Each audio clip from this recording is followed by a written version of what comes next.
Welcome to Keystone Conversations, our podcast on the topics and issues important to the Keystone family. Our hope is to give you insight, wisdom, and resources as you press on to know and follow Jesus. I am Brent Minter, the lead pastor of Keystone Church, and I have a super fun guest with me today. I have the one, the only, our church planting candidate, Blake Shuecraft. Welcome in, friend. Thanks for having me. Excited to be here. I'm excited to hang out with you. And since you're here, it's only obvious that we're going to be talking about church planting. And the topic for our conversation today is recently we finally announced where we are planting a church. So if someone has their head in the sand, they don't come to Keystone, they don't follow us on social media, make it known right now. Yeah. Where are the Shuecrafts moving, and where are we planting a church in 2027? We are going in 2027 to Greenville, North Carolina, home of East Carolina University. Go Pirates. Go Pirates. The Purple Pirates. That's right. The Purple Pirates. And so here's what's unfortunate about that. You can just in one sentence say, we're going to Greenville, North Carolina, home of East Carolina University, and it seems very simple. Right. Yeah. It seems very we're just going there. To get there is not simple. Exactly. Is that a fair statement? That is a very fair statement. And so here's what we're going to do today. We're going to talk. We're going to try to bring Keystone the listeners into what's the process of finding a place to plant, right? It's not like we just throwing darts on a map. That's right. There's a lot of discernment. There's a lot of prayer, a lot of, spy mission trips, Yeah. And we want to talk about that process. But then, Blake, I'm also excited for you to share with folks, maybe more than you can in the video, of why Greenville, why East Carolina University, and some of the defining moments of how the Lord has led you guys there. So that's kind of going to be our journey today. And so let's start off. I mean, here's where we're going. It doesn't just happen. What is the process of finding a location as a church planter? Yeah. It started actually before I even got from Kentucky to Iowa. Yeah. Obviously, if we're moving in to come plant a church, Lord willing, in 2027, the main question that I am asked more than anything else, period, where are you going? Yep. Where are you going to plant a church? And so, you're already kind of dreaming. And I know in the process when we were talking before any hiring was made, before any final decisions, you're kind of asking me, and I'm getting asked from others, like, hey, what are you thinking? Just give me a general idea. You go in with a lot of grand dreams, I will say, without a lot of structure to help you think through what might be a good fit or not based on our personality. And so we have a vision at Salt Network to plant in the 400 major university centers in the United States. That's right. And we have around 40-ish right now. So I had 360 to choose from. That's right. So we define that loosely, but it's very precise as 400 university centers is a 4-year university with 10,000 or more students. That's right. So that's a loose definition of what we mean by that. Yeah. So, I mean, really, it's then going a lot of conversations of, I think for Abby and I was thinking through fit and need. Like, what's a good fit for our family? We want to put roots down in this community. A big process for us was actually you and Carrie in getting us here before we made the decision to move. I'm interested. What was it? I don't know if we've talked about this.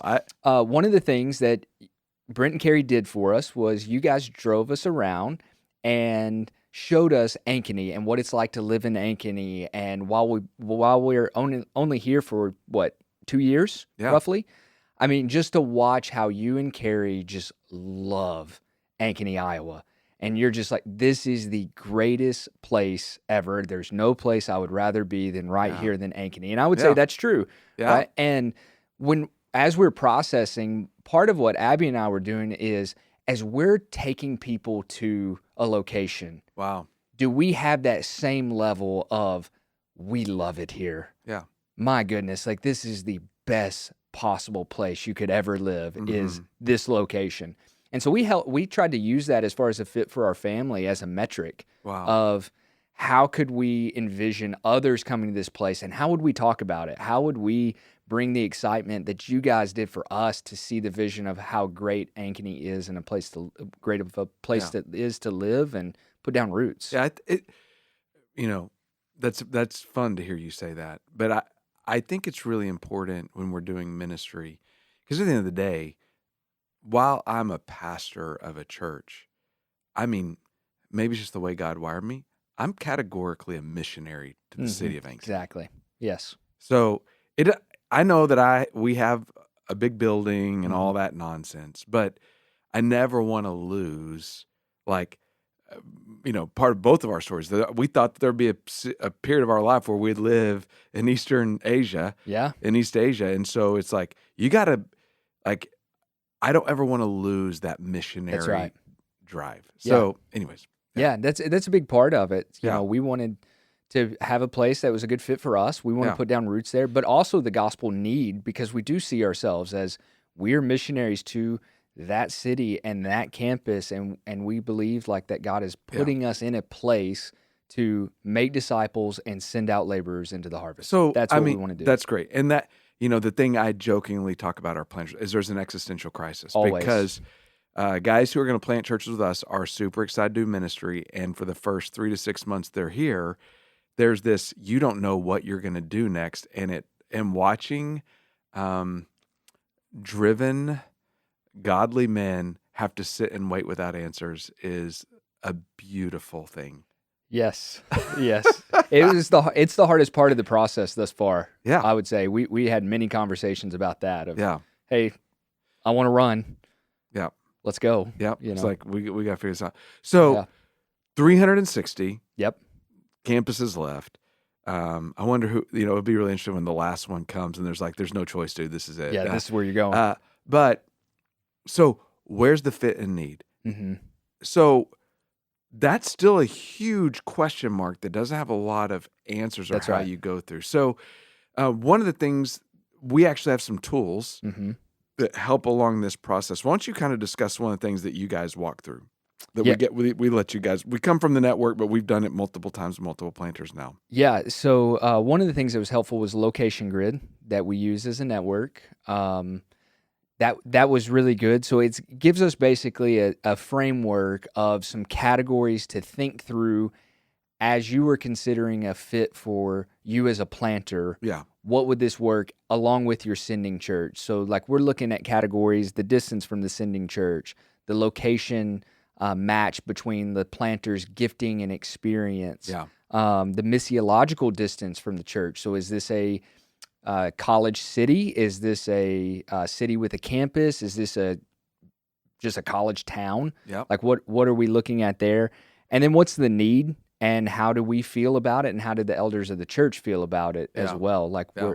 so we started looking at those things to try to go because as you and I had conversations, there's some places that were genuinely interesting to us, Yeah. but maybe didn't fit That's exactly our right. personality. Like for example, I'm a dude from Kentucky.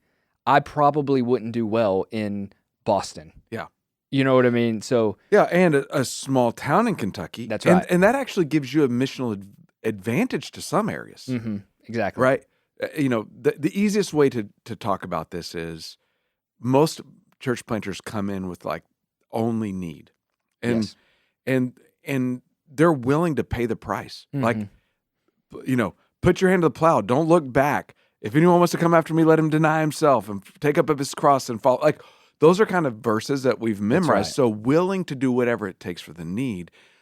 And they're not ignoring their experience, but it's a really helpful process to go, but what are you good at? What do you know? Mhm. Where if I put you in the environment, you know immediately what to do. That's So right.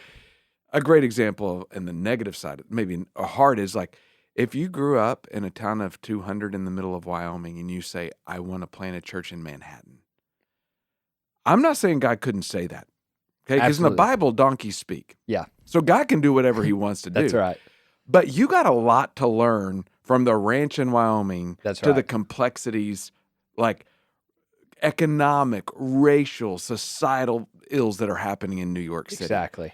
Yeah. And so what we want to do is, to the degree that we can, put someone in a place that is most aligned with what they've experienced and what they know and the languages they speak most fluently. That's right. Yeah. So that was helpful for us to narrow that down. And that took the 360, which is a very unmanageable number. Yeah. And we were able, through some tools and resources and just thinking through location and like different states that would be a good fit. And we got that down to about 33, I think was our number that we were like, okay, these are firm, like we're willing to explore what these might look like.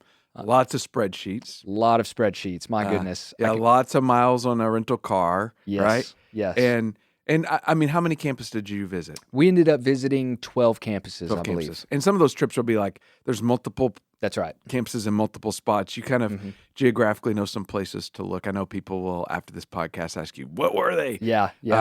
What were the ones that were really close? And we had multiple conversations with city leaders. Me and I were on conversations with city leaders, trying to determine need partnerships and all those sorts of things.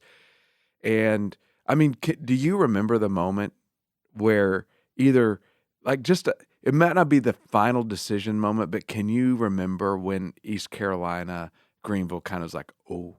Yeah. It was one of those, we actually come in without East Carolina was not on the list. Wasn't on the list of 33. No. That's awesome. And because we're not really thinking North Carolina. It's a great state to live in. We were just looking in other areas, and then as we started narrowing it down, just that one popped up. I started looking at NC and was like, ECU looks kind of cool, and then so we added that to our list, and just as we're making decisions and narrowing things down and looking, that one just kind of kept coming up to the top, and then it was actually at conference was at that point where we were like, oh man, I think we know where we're going. That's wild. Which was great. We actually visited Greenville, and we were thinking, man, this is a cool spot. Yep. We like this. This is the things that we are putting on paper and saying these are categories we care about. These are things we're looking for. It is meeting all of those requirements that we're looking. Gospel need, good fit for us. And at conference, we just found ourselves really just talking most about North Carolina and ECU than some of our other options on the table, which were great options. Yeah. And we just found the Lord using others and just our desire and stuff, just shaping us towards that. And he made that abundantly clear. And post-conference, Abby and I, we were like, are we going to ECU? And are we doing this? Are we doing this? And Abby's like, I think we are. Okay. Yeah. I love it. And we'll talk a little bit some more at the back of this of like the ways I feel like God is kind of like, I don't know that I like the phrase. I don't dislike it, but like God's just kind of winked at you and said, this is like he's kind of confirmed that in a lot of different ways. But let's just talk really quickly, why Greenville, and then we'll talk about why the campus. But like Blake, take us a tour around Greenville. I mean, I know you've spent now some more time there and you're getting to know it, but what when you're at Greenville did you see, oh, I'm excited about this? Yeah, so Greenville is Eastern Carolina. So you are an hour to an hour and a half from the coast. All right. So that's helpful. Not bad. That's not bad. You're close to a beach. That's not the main thing, but that's a cool thing. Yeah. I think one of the things that we really liked is it is a very influential city for the region. Okay. It is a growing economic, healthcare, just hub and kind of a cultural hub of Eastern North Carolina. Yeah. There's a lot of influence that happens in that city, which makes it very strategic. And that's one thing we like. So there's a lot of attraction as far as North Carolina is, I believe, the second fastest growing state in the U.S. Yeah. There's a lot of people moving to North Carolina. Yeah. Greenville is not an exception to that. And so what we're seeing is just a lot of momentum in the city, and that's exciting. Yeah. When there's a lot of movement happening, people get excited about that. Yeah. And so we're noticing that. There's construction everywhere. If there is an empty lot, it is being developed into something. Yeah. There are no open fields. It reminds me a lot of Ankeny in many ways. And so we're seeing this of, hey, there's just a lot of excitement being generated in the city, but also, and you experience this as well, it doesn't feel big, does it? Yeah, it Uh, doesn't feel like skyscraper, that's right. major metro, but it is a major metro. Yeah, So it's a beautiful in-betweener. It has everything without all the big city problems. that's right. And At least that's my exposure is really small, but that's yeah, and I've that's the same thing we felt of, okay, this has big city amenities with small town charm. yeah, It's got the nice, cute downtown. It's got a gorgeous campus. You can walk around. It's got the riverfront, like all the yeah. charming things. But then also, like, you want all the amenities. You want Trader Joe's. You want your Targets. You want all that stuff. It's there for you. That was a flex because we can't get a Trader Joe's in Ankeny, but you got one in I had to Greenville, throw North that in Carolina. there. Yeah. So So, so I think yeah, it's a beautiful thing. And one thing that I thought about when we were driving into the campus is like there are cities that are college towns, and mhm, then there's cities like Ames, Iowa is a college town. that's right. Okay. Uh, you go to other places, it's a city with a college. Like I Mhm. think of Columbus, Ohio. Yes. Columbus, Ohio is a massive city and Yes. it has a campus. Like so if you're planting a church there, that takes another uniqueness. I feel like what's fun about Greenville is it's not it's significantly bigger than Ames, but it still feels like a college town. That's right. Yeah. So when you drive in, if you're far away from campus, you're still seeing the Pirates. You're still Mhm. seeing ECU. Like That's right. the city still has that vibe, but it's a little bit larger. Yeah, yeah, and that's one thing I like to talk about with ECU is, like, Greenville bleeds for that campus. Yeah. Like, I mean, it is one of those places, if you roll in there with a UNC Tar Heel Blue or a Duke Blue Devils or more likely like an NC State since they're closer rivals, Yeah. good luck. Yeah. Yeah. Don't do it. Don't do You that. know, you Yeah. can't go in there, but it has the infrastructure and things that where a lot of graduates are staying there Yeah. because of the size of the city and the way that it can handle. They can get careers and establish families and put down roots Yeah. there, which is a very unique blend that you don't often get in a lot of cities that we looked at. Yeah. So yeah, that was a big one. And then I would also add just the need. I mean, we're in North Carolina. This is like Bible Belt area, Yep. and there are just there's not solid, healthy churches there that meet that size of city. Yeah. It was just a very I would say, how I would put it is a church saturated area, but Yep. not a gospel saturated area. Got it. There was a lot of just unhealthy church going on in that city, and yeah, as we were communicating with state leaders and other pastors in the area, you know, there's affirming the things that we're seeing, because we're Yeah. asking those kind of questions, and they're saying, yeah, like you're getting this right. Like we need gospel Yeah. preaching churches I in this love it. And place. so what's interesting is even if the church is a little bit there, but another uniqueness is when we think about planting churches, we always start about campuses. But if you think about church planting outside of the collegiate context, Mhm. the number one places you're looking are places that are growing. Because if we're not adding churches to those populations, there's not Exactly. enough churches.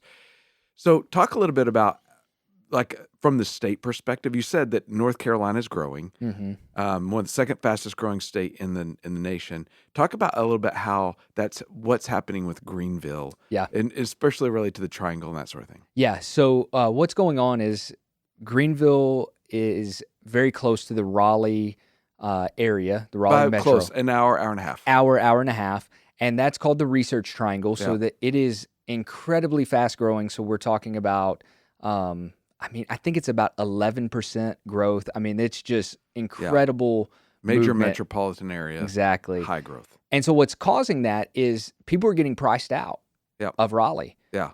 but there's huge jobs and economic opportunities there. So what's happening is people are moving Yeah. to Greenville, and there's just a lot of movement happening here. So I think if I'm understanding your question, Yeah. yeah. So Greenville's metro population, for example, right now is 180,000 Okay. in the metro. By 2027, the year we plant, it's estimated to be between 190 and 200 Yeah. in 2 So years. I got to that question because there's need. So Exactly that's right. right. So even if there was enough churches for what was today, there's Exactly. still, 10, 20,000 people coming in the next 3 years. Exactly. And so there is a significant need among people. And that's actually something that we've experienced at Keystone. Mhm. Ankeny's growing, and as people move, they're in a transition and they're looking for stability. And so I think that's another huge thing there. Yeah. So, any other things about Greenville? No, I would. No, it's great. So, Yeah. uh, I think it's a super fun city. I didn't get to spend tons of time in the city, but we did get to spend a lot of time on the campus. And Mhm. so, talk to us a little bit about East Carolina University, uh, the Pirates. Like, what's going on there? What did you notice, and why are you excited to establish the first salt company in North Carolina there? Yeah. So ECU is about 27,000 students. It's just over 27,000 students there. And it is a beautiful campus. Yeah, It made me really proud when you said that was your second favorite. yeah, yeah. That was a big deal. I We were won't like, tell "All the right, rest of our planters where we they fall in that. that's okay. We will just own that part right there." I think a couple things of a campus of 27,000.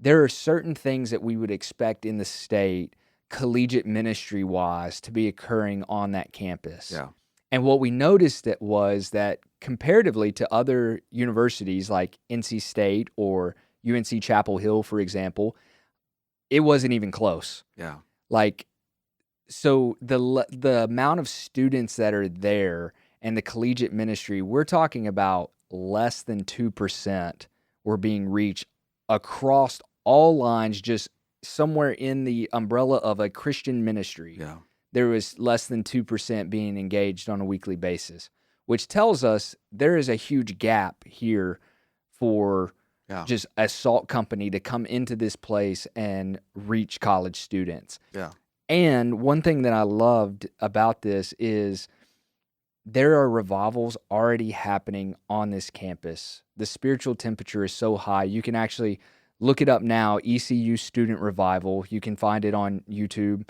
And fraternities.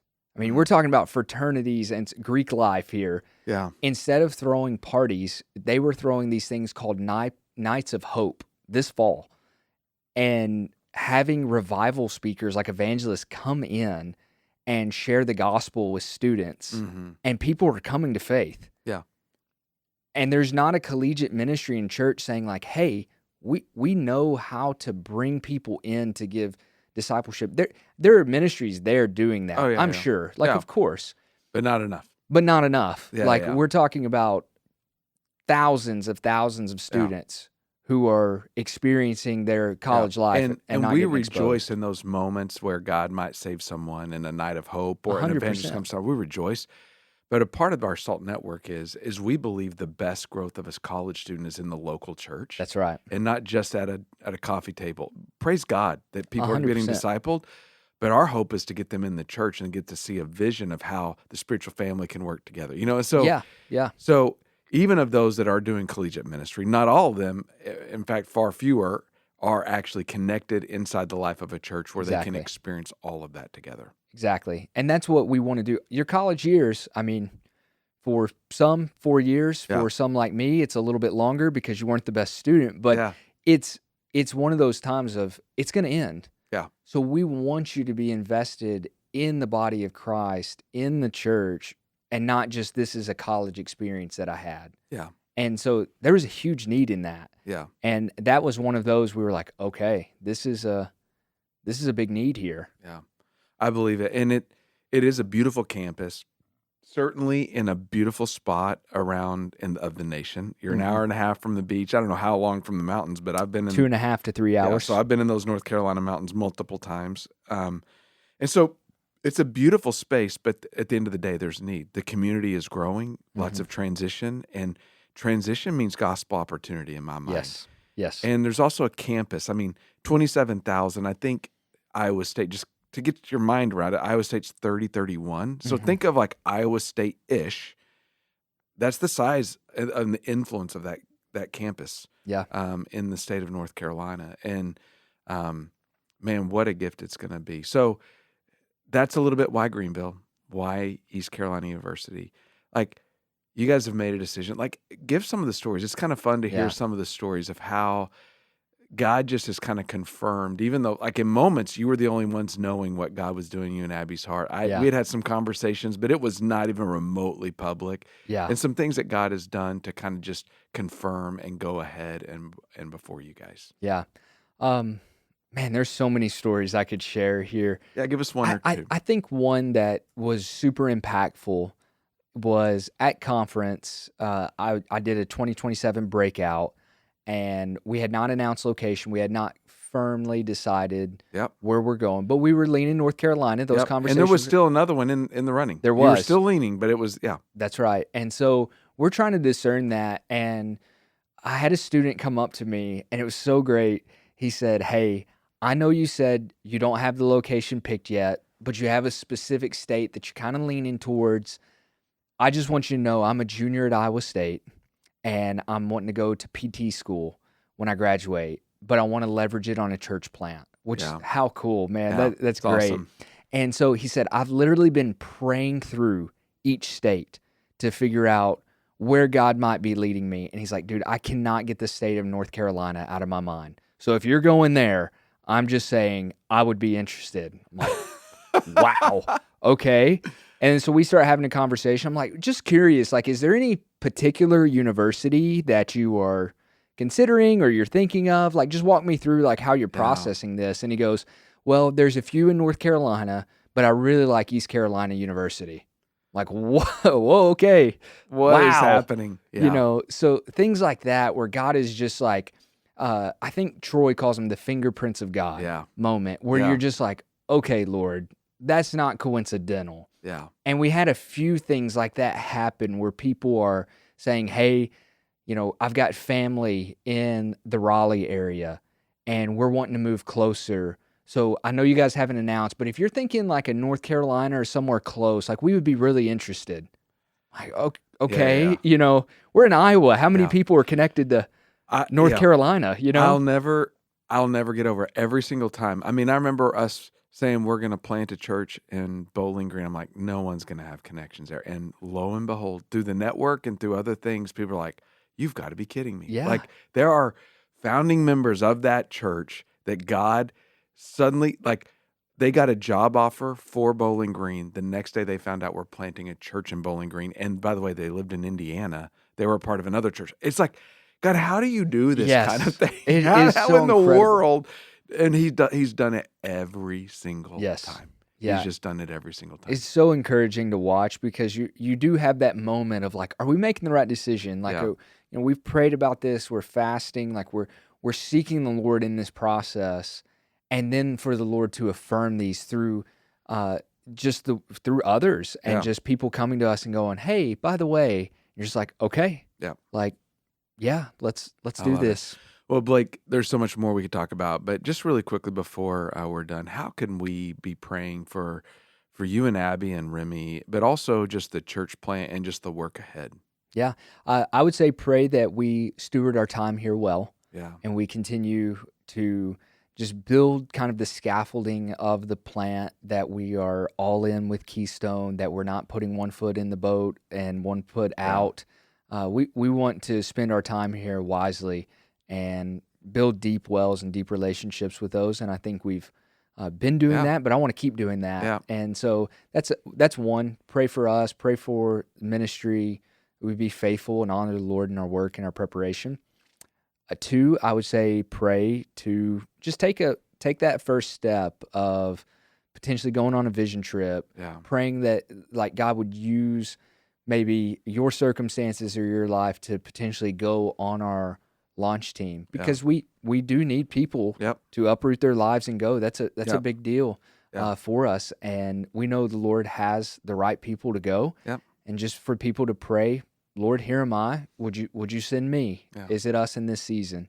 And so, yeah, just wanting to take that first step. And then, yeah, finally, I would just pray that we have the right partners and the right people coming along, and that city would come to know the Lord, that we would be able to put down roots and reach that campus and reach that city with the gospel. We have big vision, big dreams for this place. Yeah. but we can't do it in our own strength. Totally. Like, this Yeah. is completely the Lord, and we have to spend time just in prayer and seeking the Lord and His counsel and His wisdom, because only God can do this. Yeah. And yeah, Well, Keystone, I hope you're celebrating with Blake and Abby, and we certainly, the elders, are excited for what God's doing and see how He's already meeting you in the midst of it. So pray for Blake, and I would just encourage you, get to know him, ask questions. Even if you don't go, you can still pray and join the battle line in that regard with him. So Blake, thanks so much for coming yeah, by and letting us know about East Carolina University and Greenville. We can't even say the church because you don't have a church name yet. we're working on it. That's the next existential crisis. That's right. Planters lose their mind over the church, over the name of the church. So, Keystone, thanks so much for being a part of our conversation today. If you'd like to know more about Keystone in general, hear sermons, or listen to more conversations, please visit keystonelife.com. Until next time, keep the conversation going.